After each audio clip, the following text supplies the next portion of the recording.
On écoute tout de suite Marine Le Pen en direct de La Baule. Richesse exceptionnelle. Le Front National est bien la force d'avenir et d'espoir du pays. Et vous l'avez démontré tout au long de ce week-end.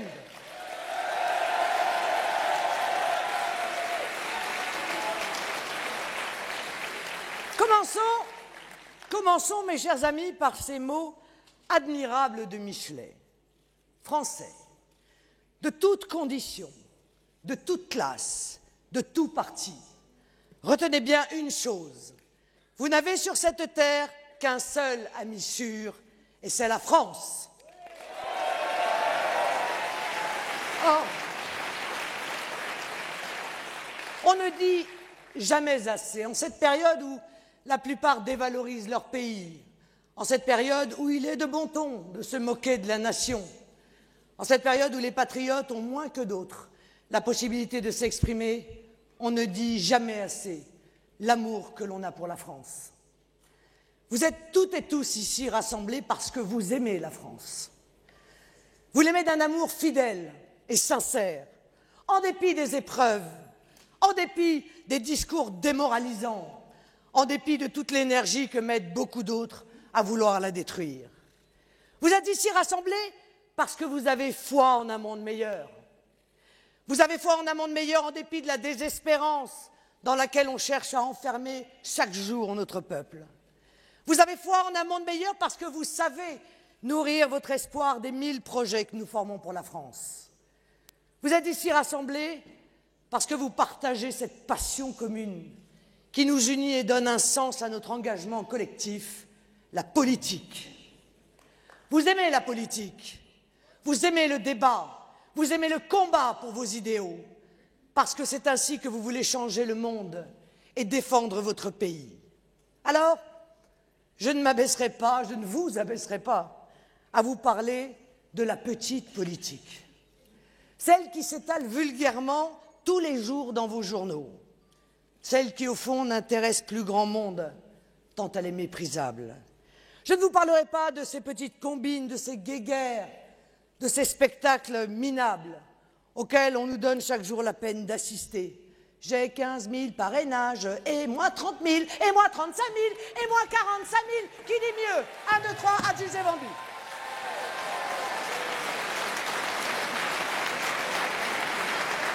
Les partis politiques en déroute qui s'enfoncent dans la désunion et les combats de coq, ça ne m'intéresse pas. Les responsables politiques d'une droite qui cherchent à masquer le vide de leurs projets, la mollesse de leurs convictions, leur absence de vision, derrière une guerre des chefs qui s'affiche sans vergogne aux yeux des Français, tout cela ne m'intéresse pas. Et n'intéresse plus personne. Copé, Fillon ou Sarkozy, peu me chaud, tout cela appartient au passé.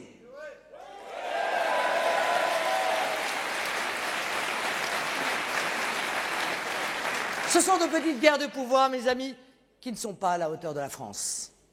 Je me tourne vers l'avenir. Je voudrais vous parler aujourd'hui de notre rôle, notre mission, de notre responsabilité, parce que nous avons les clés du destin de la France.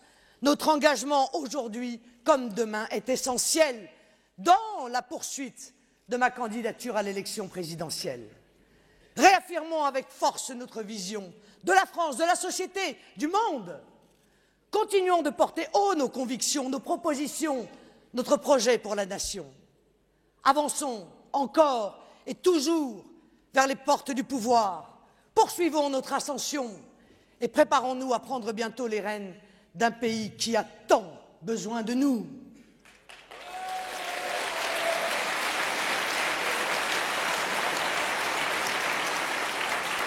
Ne nous contentons pas, mes amis, d'aiguiller le débat public comme nous le faisons de plus en plus. C'est bien, mais ce n'est pas assez.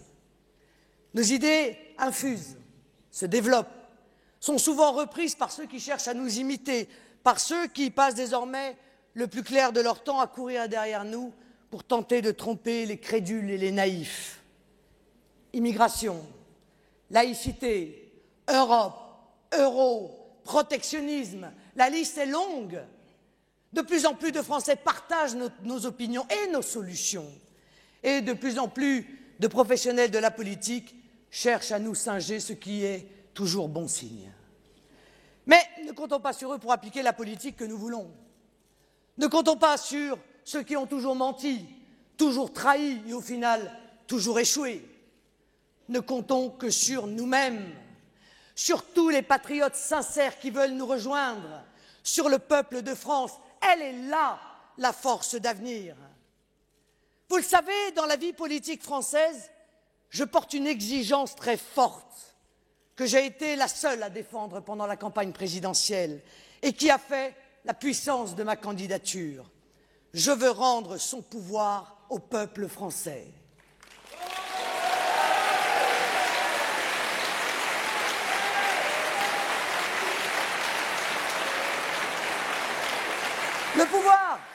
Le pouvoir au peuple et à personne d'autre. Le pouvoir au peuple, pas aux banques. Le pouvoir au peuple, pas aux technocrates de Bruxelles. Le pouvoir au peuple, pas à une petite caste médiatique, financière et politique qui voudrait nous interdire de nous défendre, de penser même. Le pouvoir au peuple, pas à ceux qui veulent intimider la République avec leurs revendications communautaristes. Le pouvoir au peuple français, à lui seul et pour lui seul.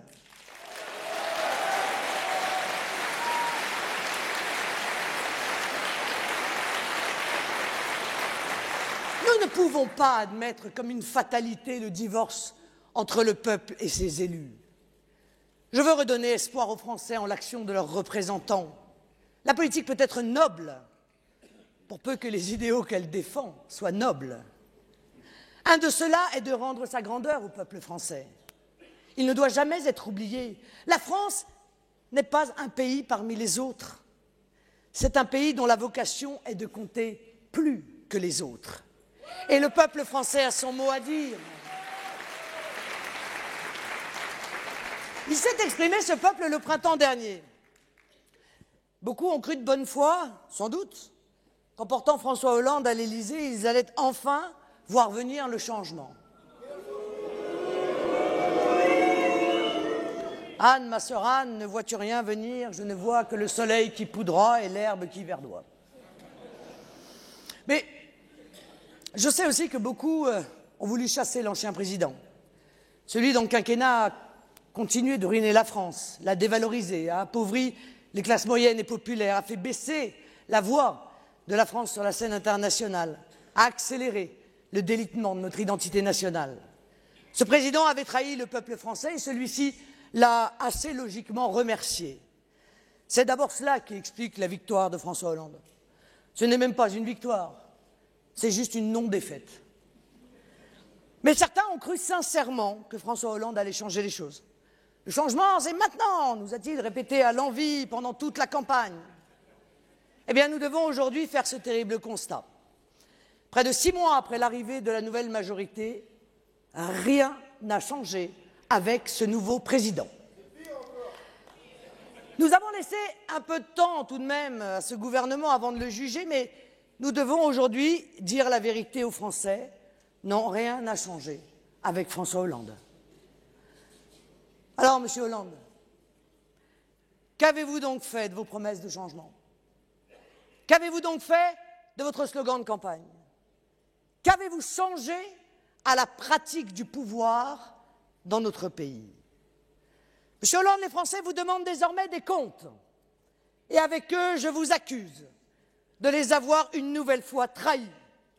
Avec eux, je veux dire vos renoncements. Vous, président de la République, vous n'avez rien renégocié au traité funeste rédigé par Nicolas Sarkozy sous la dictée de Mme Merkel. Vous, président de la République, vous vous accommodez, comme le pouvoir UMP, d'un chômage de masse parce que vous continuez une politique économique imbécile imposée par Bruxelles. Vous, président de la République, comme Nicolas Sarkozy avant vous, vous refusez les protections dont la France a besoin et leur préférez le pouvoir sans limite des marchés financiers, des banques, qui, avec votre bénédiction, vont encore être les destinataires de milliards d'euros versés par la BCE, milliards payés par les sacrifices des peuples qui n'en reverront jamais la couleur.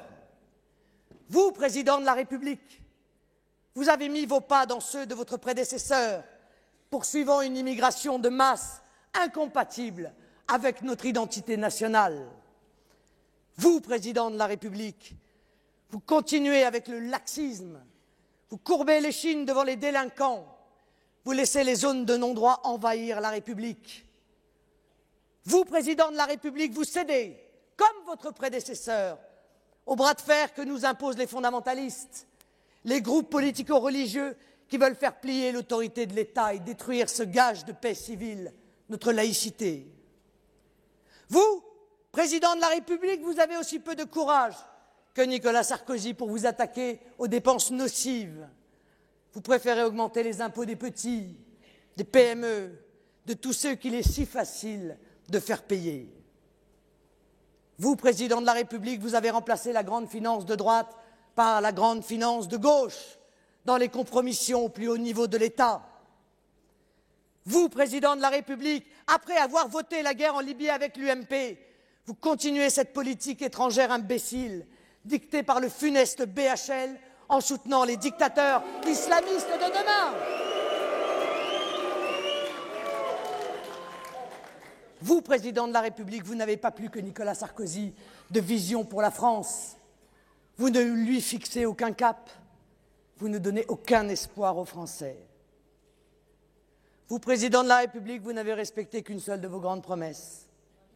Vous êtes en effet un président normal.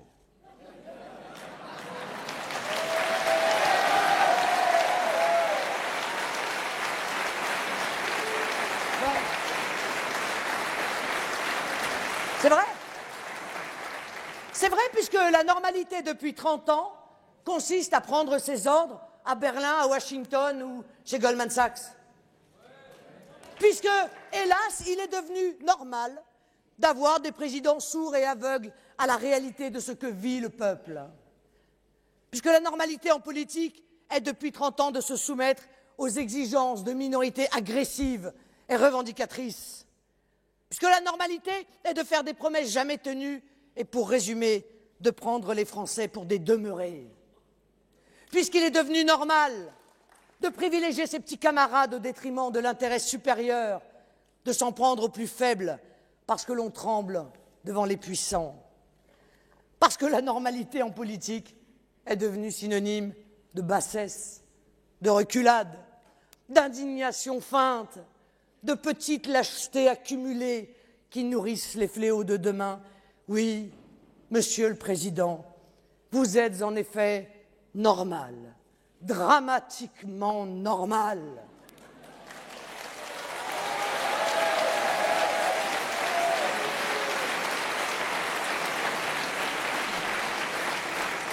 Mais la France mérite autre chose que votre bien triste normalité.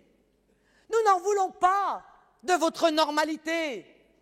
Nous voulons une indépendance supérieure, un courage hors du commun, une vision extraordinaire, une volonté inébranlable, un respect indestructible des valeurs qui ont fait et doivent encore faire la France, parce que, Monsieur le Président, la France est un pays exceptionnel.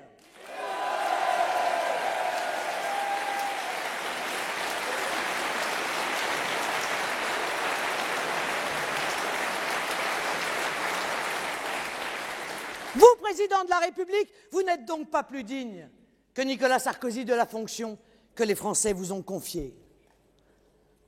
Vous nous promettiez le changement, et nous n'avons que la continuité. La continuité dans l'absurde, l'appauvrissement, dans le désordre et dans la désespérance. Mais en réalité, mes amis, rien ne pouvait changer avec François Hollande. Parce qu'avec ce nouveau pouvoir, comme avec l'ancien, tout reste comédie. La politique s'est effacée derrière la comédie du pouvoir. La comédie du pouvoir, c'est faire croire qu'on va tout pouvoir changer sans rien changer, et cela fait 30 ans qu'on est témoin de ce cinéma. Mais comment François Hollande, mieux que Nicolas Sarkozy, pourrait-il changer la situation des Français, renouer avec la croissance, faire baisser le chômage, améliorer la sécurité, permettre l'assimilation, faire vivre notre civilisation et rendre à la France sa puissance sans faire le bon diagnostic.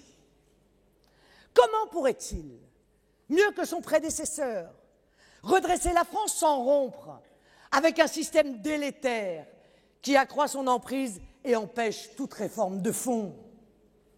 Le diagnostic n'est pas posé. En aucun domaine.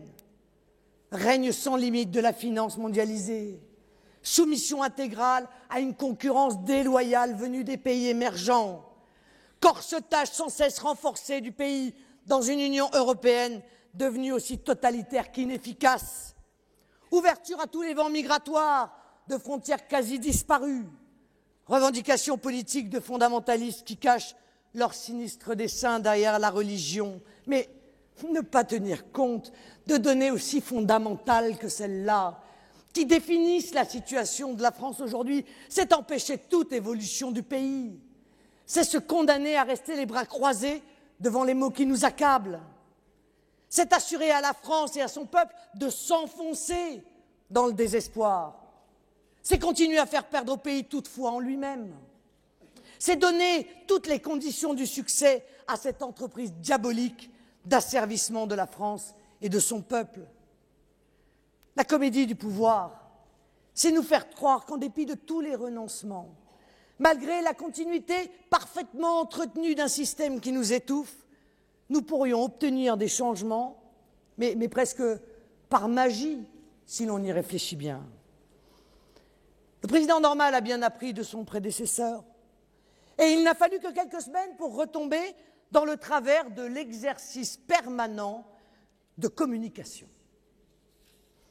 La communication à toutes les sauces. Et pire, la manipulation de l'opinion. Voilà à quoi se résume la vie politique française désormais. Souvenez-vous, Nicolas Sarkozy sortait régulièrement son moulin à promesses. Il montrait ses muscles. Il prenait dans ses discours des accents martiaux, cherchait à tout prix, à tout bout de champ, à nous faire croire qu'il agissait. C'était, je l'avais dit, le verbe dur et la main molle. Il a d'ailleurs poussé l'exercice à l'extrême pendant la campagne présidentielle. Il finissait par dire tout et l'inverse de tout. Ça dépendait du jour de la semaine. Alors les Français ne l'ont plus cru parce qu'ils avaient compris, évidemment, que tout cela n'était qu'artifice. Qu'en 5 ans au pouvoir, il n'avait pas entamé le début d'une des innombrables réformes promises et que tout, absolument tout, allait de plus en plus mal. Ah, c'est vrai, François Hollande, c'est un style différent. Il ne fait lui aussi que communiquer et il n'agit jamais, mais à la différence de Nicolas Sarkozy, il délègue cet exercice.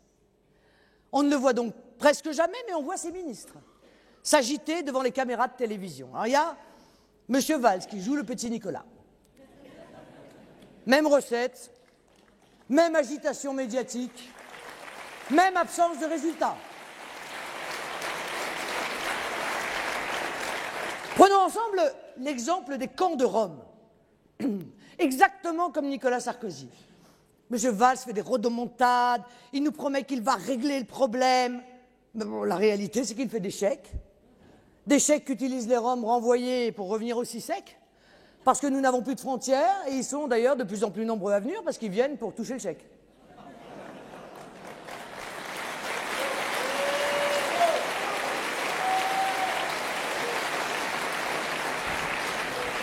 Les mêmes méthodes, c'en est presque gênant.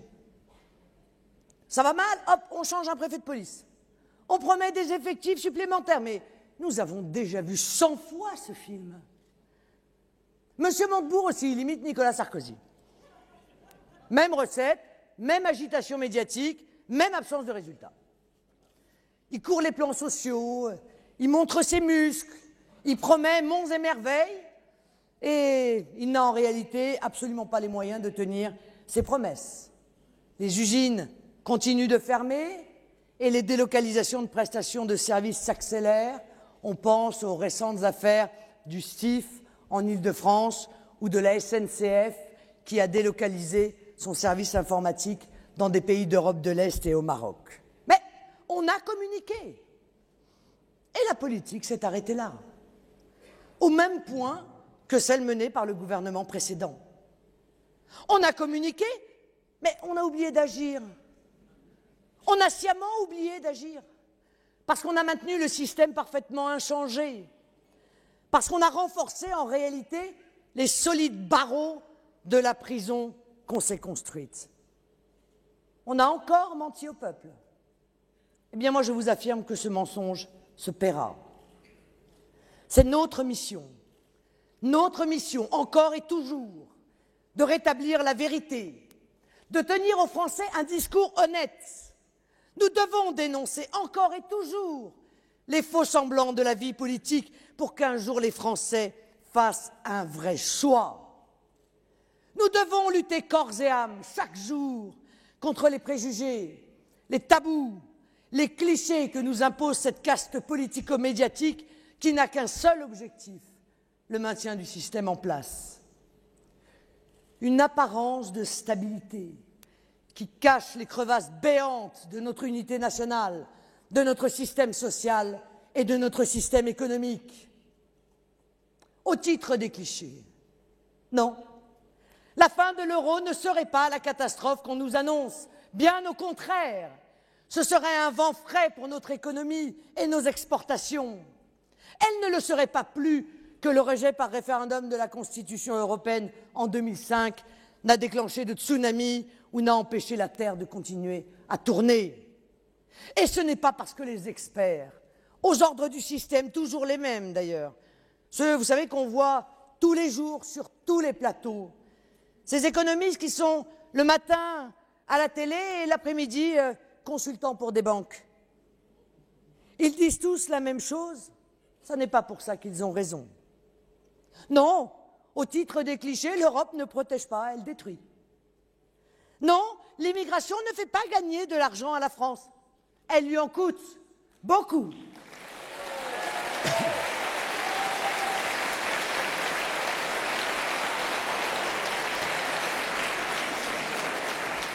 Alors, ouvrir les yeux des Français, les aider à condamner la comédie du pouvoir à laquelle se livre François Hollande, c'est aussi leur dire qu'il faut prendre garde à ne pas tomber dans les pièges que PS et UMP ont l'habitude de leur tendre. Le mariage homosexuel, le droit de vote des étrangers. Nous refusons cela, bien sûr, évidemment, et nous combattrons sans faiblesse ces projets. Mais comprenez bien que ces sujets sont des sujets de diversion, qu'ils sont là pour faire oublier l'essentiel, pour faire croire qu'on est d'un côté de gauche et de l'autre de droite.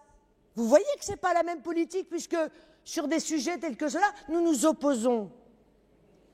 Mais c'est pour masquer l'inaction totale d'un gouvernement aux ordres de Bruxelles et de l'Allemagne que l'on sort ces sujets-là.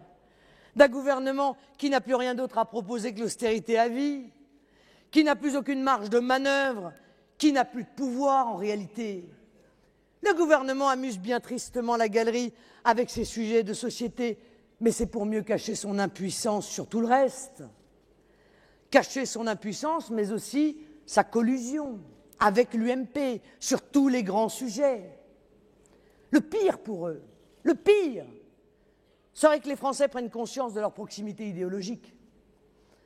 Il faut donc cacher à tout prix qu'ils sont, UMP et PS, d'accord pour cette Europe fédérale dont l'objectif est la fin de la nation libre qu'est la France. Qu'ils sont UMP et PS d'accord sur la politique étrangère qui se résume à obéir aux injonctions américaines, le doigt sur la couture du pantalon. Il faut cacher que la cure d'austérité dictée par l'UMP sera mise en œuvre par le PS. Que les ministres UMP qui faisaient hier des rondes jambes au MEDEF de Mme Parisot ont été remplacés par les ministres PS, venus en nombre, 10 tout de même, à la dernière université d'été des grands patrons, préparer la dérégulation du marché du travail et l'accélération de l'application des remèdes ultralibéraux qui tuent nos TPE, nos PME, nos PMI. Cacher à tout prix aux Français que derrière leurs incessantes lamentations sur la diversité, le nécessaire multiculturalisme, la mixité, de vivre ensemble, la lutte contre les discriminations, il n'y a qu'un océan de lâcheté, de renoncement, qui aujourd'hui transforme profondément notre pays, affaisse nos valeurs, nos lois, nos modes de vie et abolit le droit des Français à rester eux-mêmes dans leur pays.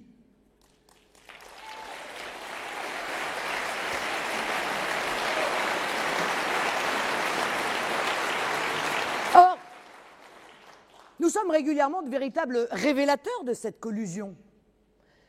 Immigration, prières de rue, abattoirs halal, à chaque fois, spontanément, UMP et PS ont crié au loup contre nous. Hier encore, la proposition d'étendre la loi de 2004 qui interdit tout signe religieux ostentatoire à l'école à l'ensemble de la sphère publique a immédiatement entraîné un déchaînement de la meute UMPS. Or, de quoi s'agit-il? Il n'y a que nos politiciens pour ignorer ce qui saute aux yeux des Français. Les petits ou grands arrangements avec la laïcité ont permis à des groupes politico-religieux de monter en gamme dans leurs exigences. Celles-ci visant aujourd'hui à revenir sur une de nos grandes libertés, qui est la liberté d'expression, pour réintroduire une sorte de délit de blasphème. S'appuyant sur une immigration massive et incontrôlée, ces groupes ont développé leur réseau, pris en main des quartiers entiers où ils imposent leur vision, leur culture, leurs interdits, leurs spécificités alimentaires ou vestimentaires. Les voiles, mes amis, hier encore exceptionnels, se sont multipliés. Leur nombre, on peut le dire, a même explosé, avec la volonté d'un affichage qui n'a rien d'innocent, utilisé comme une arme politique. De plus en plus de femmes, souvent contraintes d'ailleurs par la pression physique ou psychologique des fascistes verts, décident d'arborer le voile comme de plus en plus d'hommes portent la djellaba.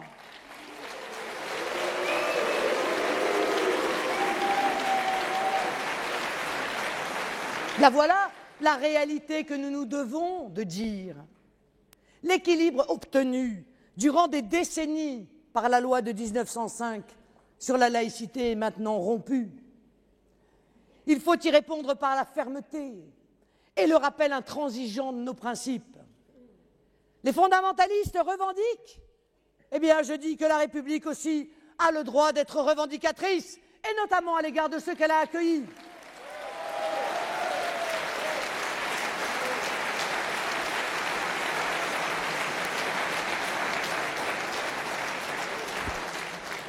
J'ai entendu M. Copé, qui n'est pas une stupidité près, il faut dire.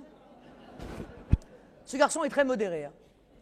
Quand j'avais proposé la peine de mort pour les gros trafiquants de drogue, il était allé à la télévision en disant « Français, regardez, elle va couper la tête à vos enfants qui fument un joint. »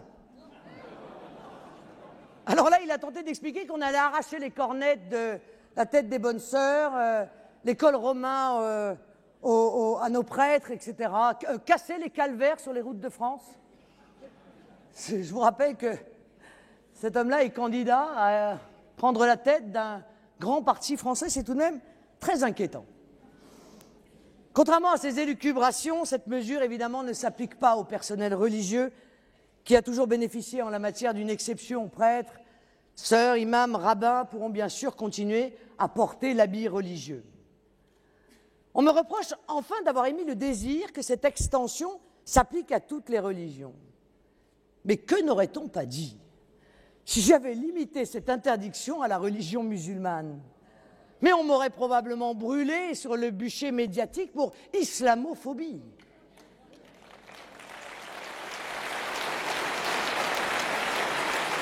Vous savez,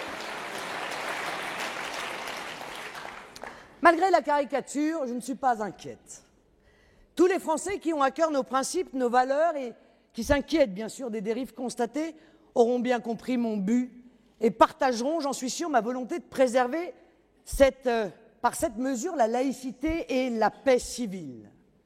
Et même, si certains devront alors faire un sacrifice, je suis convaincu qu'une grande part le fera de bonne grâce, par patriotisme et conscience de l'intérêt général.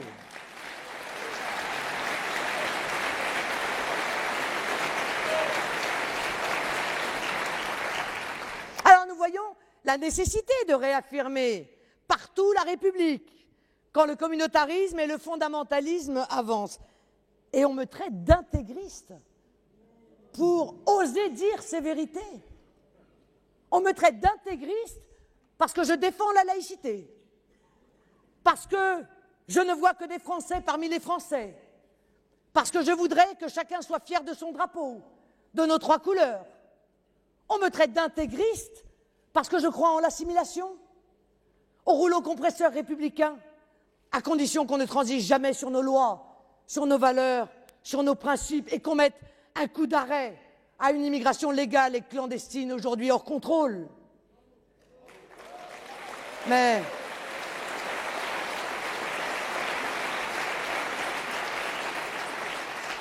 qu'ils me traitent d'intégriste si ça les amuse. Moi, au moins, je suis intègre.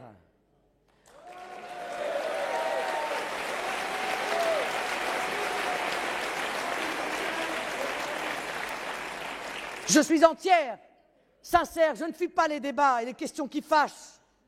Je veux le meilleur pour notre pays, pour notre peuple, pour les nations du monde. Et c'est pour cela que je suis prête à recevoir tous leurs coups. Alors, chers amis, devant ce fiasco des premiers mois de la présidence Hollande, après le fiasco de la présidence Sarkozy, vous voyez bien que la France ne pourra plus attendre très longtemps. Notre action à la tête de l'État va devenir urgente.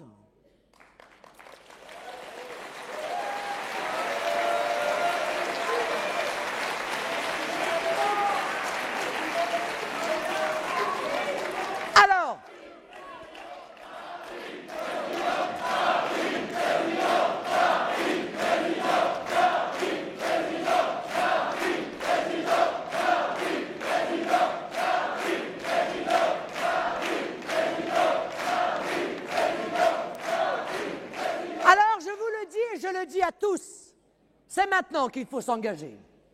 C'est maintenant que nous avons besoin de votre mobilisation et de la mobilisation de tous les patriotes. Nous ne pouvons pas nous payer le luxe d'attendre les prochaines élections. La politique, ce n'est pas tous les 5 ans à l'occasion d'une élection présidentielle. La politique, c'est chaque jour, au quotidien, un travail de conviction, de lucidité et de courage. Mobilisez les Français autour de vous. Mobilisez chacune et chacun des Français patriotes. Amenez-les à nous. Faites-les entrer dans notre grande famille militante et demandez-leur leur engagement. J'ai beaucoup parlé des oubliés pendant ma campagne présidentielle. Vous savez, ce peuple invisible qu'on ne trouve que pour le ponctionner, le malmener, qu'on ne protège pas, qu'on abandonne, qu'on n'écoute jamais. Ces oubliés ont moins encore aujourd'hui qu'hier la possibilité de s'exprimer et d'être entendus. Convainquez-les partout de nous rejoindre, qu'ils se fassent entendre avec nous. Je vous propose de vous engager avec moi pour fixer un cap. Nous avons une vision de l'avenir de la France. Nous portons une espérance. Notre projet est radicalement différent des mensonges de l'UMPS qui ne veulent en réalité rien changer. Je suis à la tête de la véritable opposition, l'opposition au système.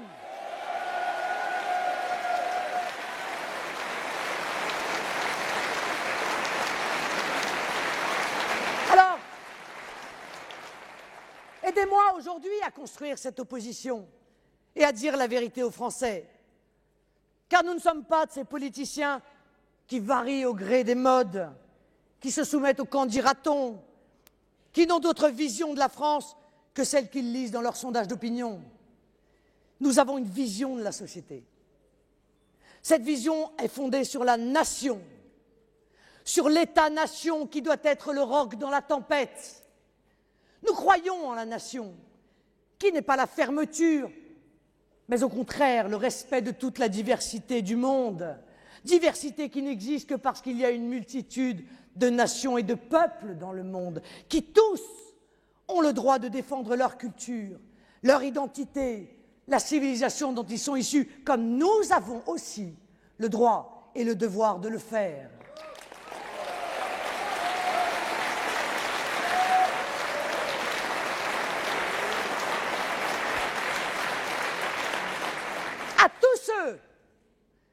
qui se sentent oubliés, méprisés, invisibles. Aux yeux d'un système devenu fou, je dis, la nation est là pour vous. Elle ne vous abandonnera pas. Elle est la grande famille des sans-rien. Son bras armé, l'État, ne vous laissera pas tomber, ne vous fera pas toujours passer en dernier, derrière ceux qui ne le méritent pas, derrière ceux qui en profitent, qui abusent, derrière ceux qui pourtant n'en ont bien souvent pas besoin. Oui, nous croyons en la nation et donc en la frontière. Pas la ligne Maginot, non. Nous laissons les caricatures à ceux qui sont incapables de réfléchir et de débattre.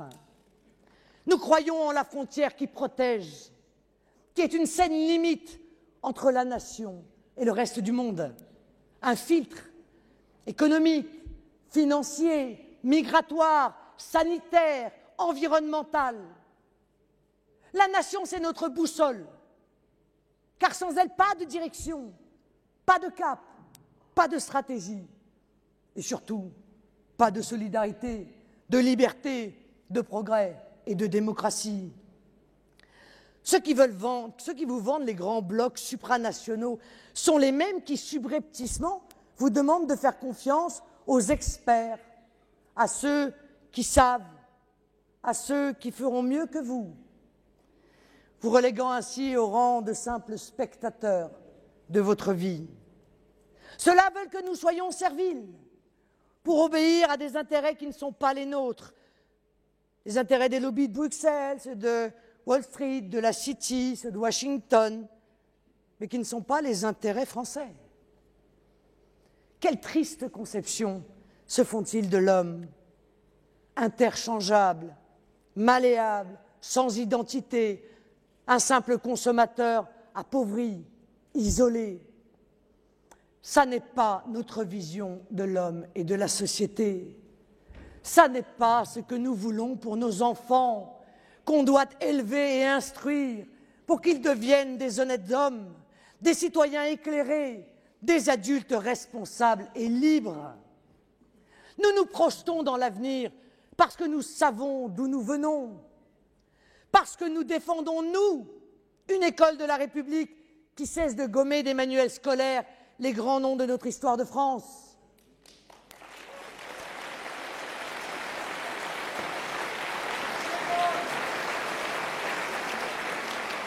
Une école qui ne renonce pas, qui élève et non abaisse, qui choisit la discipline et non le désordre, l'autorité et non la démagogie, l'éloge de l'unité à celle de la diversité, la langue nationale et non les gadgets pédagogistes aux effets dévastateurs sur nos enfants. C'est en cela que nous portons une vraie vision, une vision radicalement différente. C'est en cela que notre projet est national, humaniste et populaire. Pour nous, l'identité et la prospérité française signifient quelque chose. Et nous savons les ravages de l'immigration de masse sur cette identité et cette prospérité. Nous voyons bien à quel point les gouvernements se suivent et se ressemblent. Organisant l'entrée d'un nombre toujours croissant d'étrangers dans notre pays, sous la pression d'un MEDEF sans scrupules qui choisit dans cette masse ceux qui accepteront de travailler à bas coût et laissent à la communauté nationale le soin de prendre en charge la subsistance des autres. Ce grand patronat qui a remarquablement mis en musique le principe suivant, la privatisation des profits et la mutualisation des risques.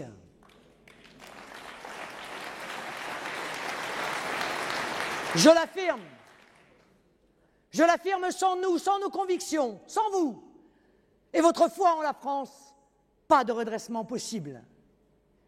L'État-nation et la frontière seront les clés du redressement de notre économie et de notre industrie.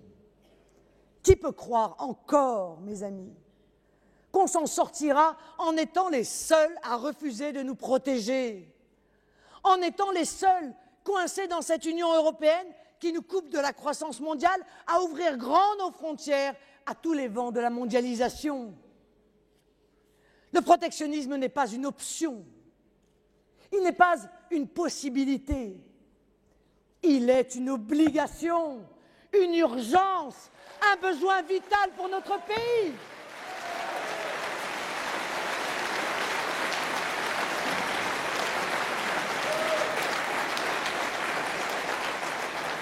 Un besoin vital pour son économie, ses usines, ses emplois, nos emplois, vos emplois. Alors, droits de douane ciblés, quotas d'importation, patriotisme économique au soutien de nos TPE, PME, PMI, qui doivent être prioritaires dans les marchés publics, priorité nationale à l'embauche. Mais qui le fera? L'UMP? Mais non, pas l'UMP. Ils idolâtrent l'OMC, le libre-échange et l'Union européenne. Le Parti socialiste? Ben sûrement pas. Ils partagent les mêmes idoles. Et leurs 68 jeunes lanceurs de pavés sont devenus 40 ans plus tard des financiers boursicoteurs bedonnants, cigares au bec.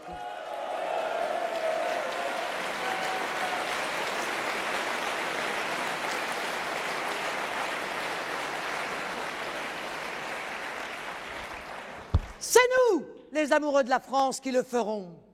C'est nous qui ne lâcherons jamais la France pendant qu'ils essaient d'imposer au peuple français un nouveau traité européen, dernière trouvaille de la Troïka.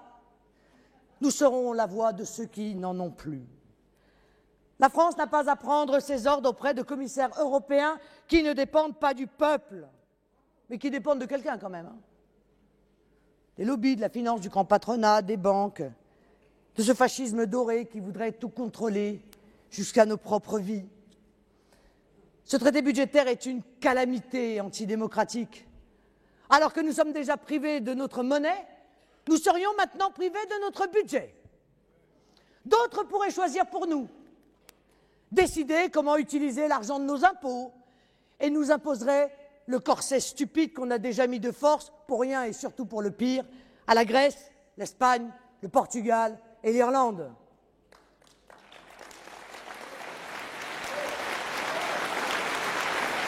Mais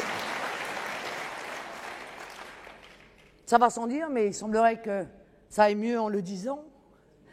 La France n'est pas une simple province européenne.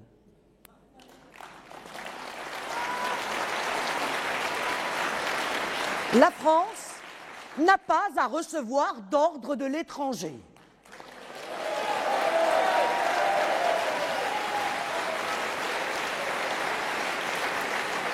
La France n'a pas à tolérer des politiques d'hyper-austérité qui ne marchent pas et qui ne réduisent même pas la dette et les déficits, mais on le voit bien. Ce qui est extraordinaire, c'est que lorsque un décret est mauvais, on le change. Lorsqu'une loi est mauvaise, on l'abroge. Lorsque la Constitution doit être révisée, on la révise. Il n'y aurait en revanche que les traités européens, les saints traités européens, qui, eux, seraient, quoi qu'il arrive, éternellement gravés dans le marbre. Le professeur Le Breton rappelait dans une récente tribune ce mot célèbre d'Antoine Loisel, légiste du XVIe siècle: « On lie les bœufs par les cornes et les peuples par les traités ». L'euro serait ainsi, si j'en crois ce que j'entends dans la classe politique, chez les experts, les éditorialistes, irréversible, pour l'éternité. C'est ce que nous disent les grands prêtres de la pensée unique, de l'employé de banque, d'ailleurs, Mario Draghi, au chef de la province France, François Hollande. Mais ont-ils perdu la tête? Mais sont-ils à ce point euro-fanatisés en démocratie? Rien, absolument rien n'est irréversible ou pour l'éternité.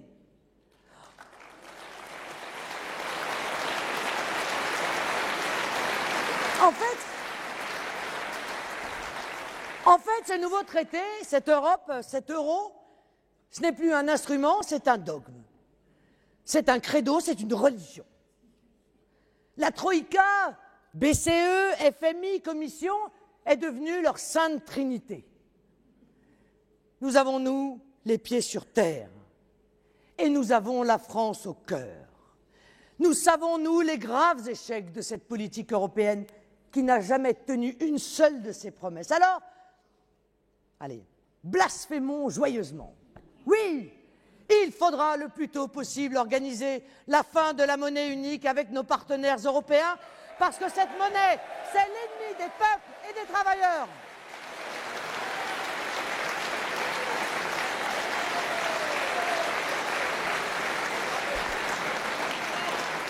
Il faudra repousser les chimères fédéralistes et épouser l'Europe raisonnable, l'Europe des nations libres, qui doivent se lancer ensemble sur des grands projets mobilisateurs, des projets de coopération, créateurs d'emplois pour notre jeunesse, pour nos étudiants, pour nos chercheurs, pour nos entreprises, pour l'innovation.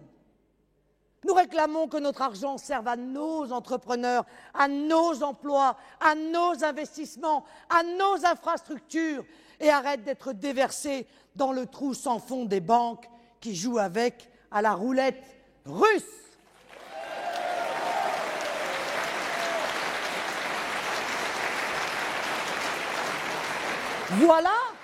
Voilà l'Europe utile. Mais leur Europe, celle qui aggravera ce nouveau traité, nous avons le devoir de lui dire non. 3 fois non, 100 fois non, et par référendum. Oui, monsieur Hollande, vous devez organiser un référendum. Vous n'avez pas mandat pour passer au-dessus de la tête des Français, qui sont votre souverain.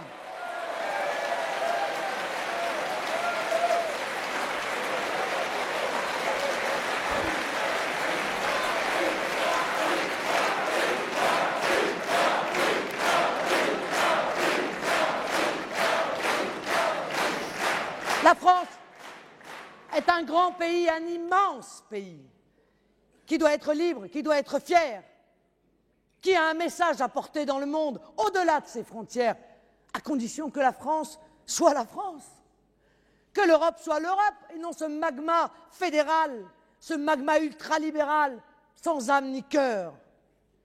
La voix de la France résonne dans le monde quand elle ne suit pas docilement les États-Unis, quand elle coopère intelligemment avec toutes les puissances, et notamment avec la Russie, avec qui nous avons tant d'intérêts géostratégiques communs.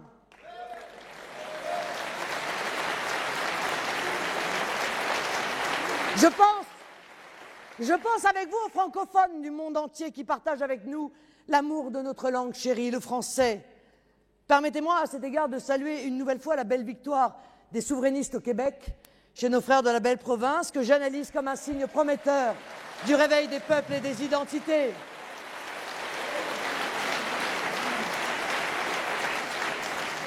La France est grande et écoutée quand elle coopère, sans s'enfermer dans l'autisme européiste, quand elle se souvient qu'elle a une vocation mondiale, quand elle se souvient de cette grande ambition qui a suscité tant d'espoir dans le cœur des nations du monde, être le chef de file des pays non alignés.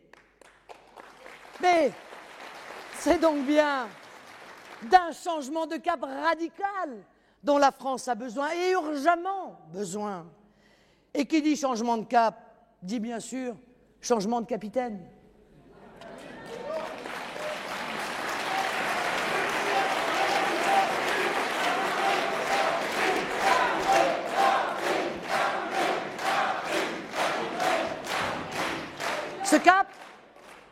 Ce cap, nous l'avons dessiné. Si vous continuez à me faire l'honneur de votre confiance, je vous mènerai à bon port. Vous pouvez et vous pourrez compter sur moi. Comptez sur ma détermination. J'ai bien l'intention de faire fructifier le magnifique travail qu'ensemble nous avons fait ces derniers mois. J'ai bien l'intention de reprendre en main notre pays pour qu'il sache où il va, pourquoi il y va, comment il y va et avec qui à sa tête.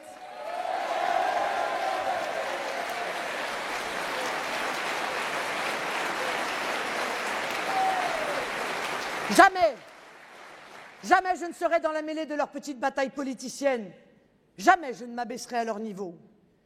Toujours j'essaierai de montrer aux Français un nouveau chemin, le chemin de la grandeur nationale, de la souveraineté et de la prospérité française. Nous avons, mes amis, un magnifique outil pour y arriver, le Front National. Un parti politique n'est qu'un outil au service d'une cause qui nous dépasse, mais il a le devoir d'être l'outil le plus efficace, le plus performant possible. Eh bien, sachez-le, et votre présence nombreuse ce week-end me le confirme, Le Front National est en train de se transformer en véritable machine de guerre.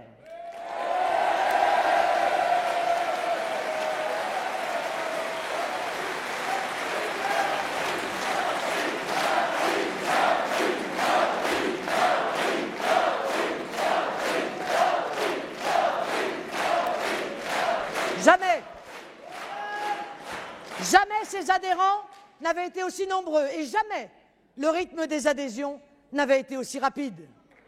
Partout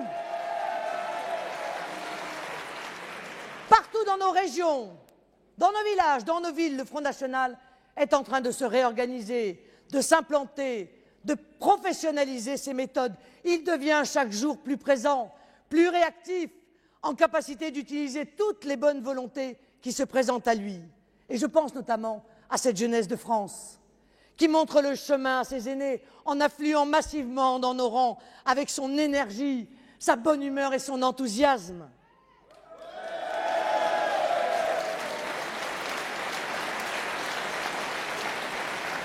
Évidemment, l'implantation locale de notre famille à tous, le Front National, est une priorité que j'ai placée en tête de tout. Nous devons être à chaque coin de rue, à la sortie de toutes les usines, au contact de tous les Français qui comptent sur nous, qui dans la crise, dans la tempête que d'autres ont déclenchée, cherchent un roc, cherchent un phare. Et ce roc, ce phare, c'est nous.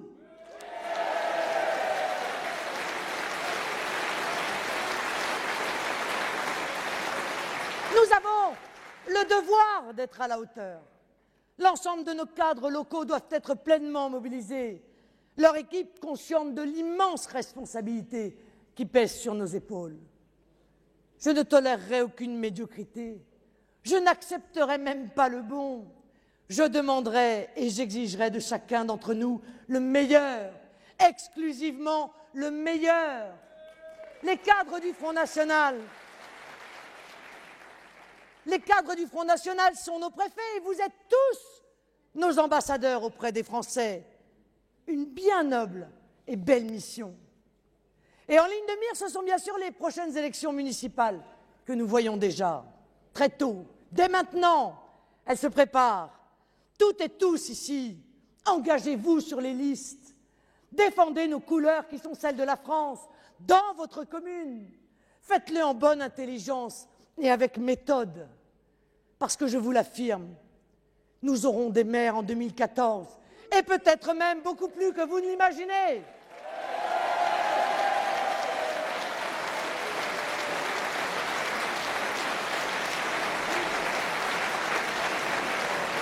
Nous aurons aussi des centaines et des centaines de conseillers municipaux qui seront notre visage, notre voix, notre force de conviction partout en France, qui changeront au quotidien la vie de nos compatriotes. Soyons aussi à la hauteur du devoir qui est le nôtre dans nos relations avec la société civile. Partout, nous avons des soutiens. Dans chaque secteur de la vie publique, je veux que nous développions nos liens avec eux. Je veux que ceux qui ne nous connaissent pas encore ou qui ne nous connaissent qu'à travers le prisme déformant des médias soient beaucoup plus directement en contact avec nous. Nous multiplierons les liens avec le monde associatif. Nos positions seront exposées, expliquées à ceux qui sont directement concernés. Nos engagements seront plus visibles, nos liens avec les acteurs du débat renforcés à la vérité. Mon objectif est simple. Nous devons être dans toutes les boîtes aux lettres, nous devons être dans toutes les enceintes, nous devons être dans toutes les têtes. Aucun débat ne se fera sans nous, aucun.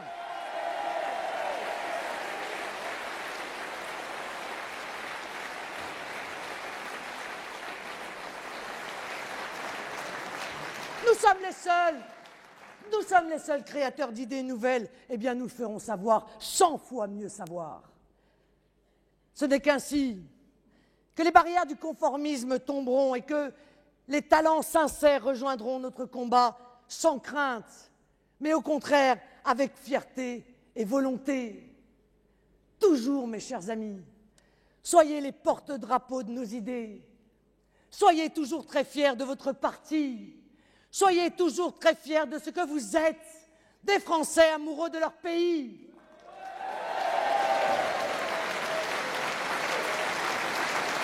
Des Français amoureux de son histoire, de son incroyable destin, amoureux de son drapeau, amoureux de notre avenir, qui doit être français, c'est-à-dire grand, noble, prospère et lumineux. Et nous serons d'autant plus convaincants, d'autant plus forts, mes chers compatriotes, que nous serons réunis, que nous serons rassemblés. Des patriotes, il y en a partout, de toutes les couleurs, de toutes les religions, de toutes les sensibilités, dans les profondeurs du peuple français. Le patriotisme est solidement ancré, même si Bobo et Élite voudraient l'arracher du cœur de nos compatriotes pour le remplacer par du vide, le néant mercantile de l'empire euro-américain. Si nous sommes rassemblés, ce funeste projet, qui n'a qu'une seule valeur, l'argent, échouera. Et notre projet national l'emportera. Alors, je profite d'être là devant vous pour remercier tous ceux qui ont déjà saisi la main que nous avons tendue aux patriotes. Je pense à Paul-Marie Couteau, à Gilbert Collard, à Bertrand Dutheil de La Rochère, à Karim Mouchik, au professeur Le Breton et à tant d'autres.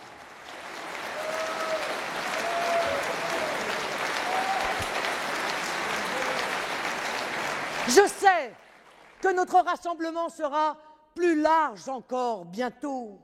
C'est un rassemblement et non pas une fusion, parce que nous sommes infiniment respectueux de nos identités, de nos différences, de nos sensibilités, qui font aussi notre force.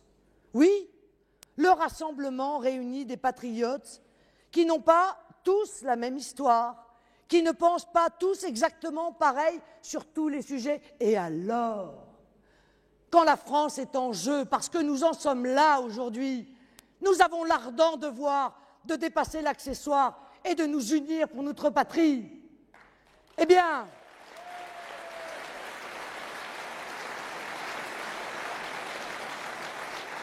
je tends la main. Et tous, dans nos régions, dans nos départements, nous tendons la main vers nos frères de patrie et nos frères de cœur. C'est de notre force de conviction, de notre sens de l'essentiel que viendra la victoire. Je sais que tout est fait pour semer le doute et le désespoir parmi le peuple français. Et comment ne pas voir qu'il a peur? Je sais que beaucoup de nos compatriotes sont légitimement dégoûtés d'un système politique qui fait mal, qui se perpétue, qui s'accroche, qui s'ankylose, mais qui ne change jamais rien. Et pourtant, je vous demande, Françaises, Français, de ne jamais baisser les bras, de ne jamais baisser le regard, de ne jamais courber l'échine, de ne jamais vous résoudre à l'abstention, qui n'est pas une rébellion, mais une soumission. Françaises, Français, mais prenez l'exemple sur notre belle jeunesse. Nous sommes aujourd'hui le parti de la jeunesse de France.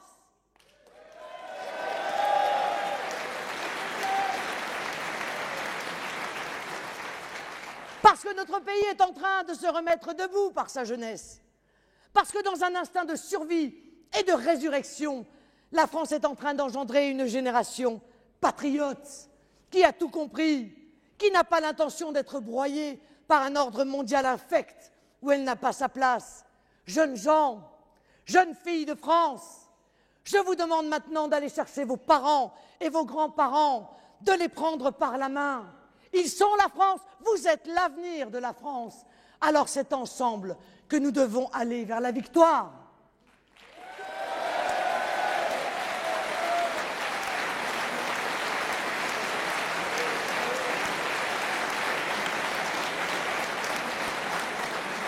Nous n'avons pas le droit de donner à nos jeunes, à nos enfants un avenir bouché. Je ne veux pas qu'ils vivent moins bien que nous. Je ne veux pas, nous ne voulons pas leur laisser une société sans valeur, sans repères, une république désunie, un pays démantelé, appauvri, une nation déconsidérée. Je ne le veux pas parce que je crois de toutes mes forces au génie de notre peuple. Parce que je crois à la mission éternelle de la France, à sa vocation surnaturelle, diront certains. Je me bats avec optimisme et le cœur gonflé à bloc de l'amour que je vous porte. Alors oui, Je vous l'annonce aujourd'hui, mes chers amis, nous allons gagner.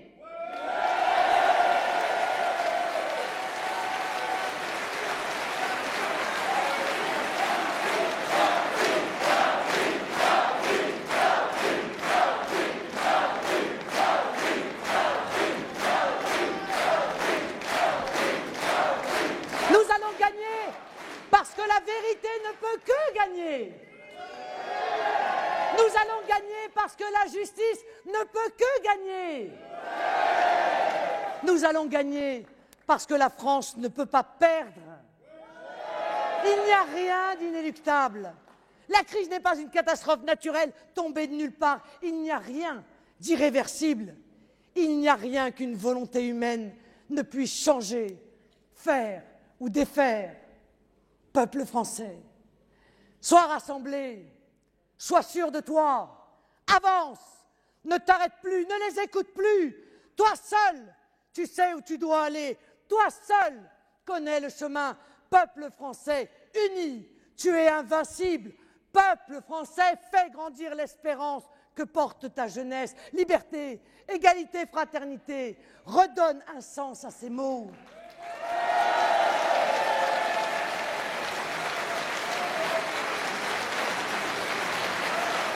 Bleu, blanc, rouge, sois fier de tes couleurs. Peuple de France.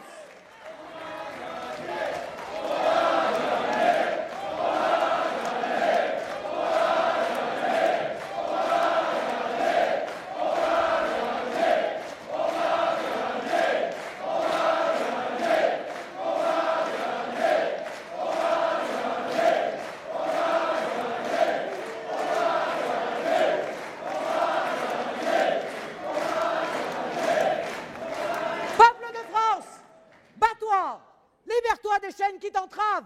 Redeviens toi-même. Vive le Front National. Vive le Rassemblement. Vive la République. Vive la France.